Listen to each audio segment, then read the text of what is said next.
Fis-Swatar ġie inawgurat l-akbar proġett ta' akkomodazzjoni soċjali fl-istorja ta' pajjiżna li ser jilqa' fih danu 73 familja. Dan il-qasam ta' akkomodazzjoni soċjali ser ikompli jgħin biex titnaqqas il-lista ta' stennija li ftit snin ilu kienet tisboq 3300 persuna.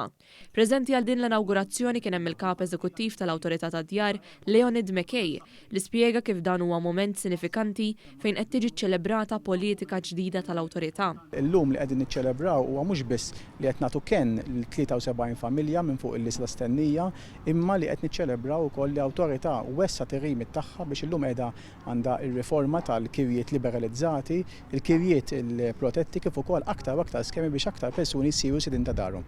Il-Ministru għall-Akkomodazzjoni Soċjali Rodrik Galdes sostna li saqaf adegwat u dar diċenti huwa dritt u spjega li dan il-proġett ta' Swatar huwa monument soċjali li ser jindirizza l-bżonnijiet tal-lum u bekk tpoġġiet l-ewwel ġebla favur pajjiż aktar ġust. Dan huwa proġett li għal 73 familja ser ikun ifisser kwalità ta' ħajja aħjar. Aħna matul dal-aħħar snin ħdimna biex mhux qasam ta' djar wieħed bħala hawnhekk imma diversi oqsma ta' djar li l-lum huma lesti u ovvjament qed ikunu inawgurati għal raġuni li hemm bżonn li issa nibdew naqtaw il-frott tal-politika li wettaqna f'dal aħħar snin.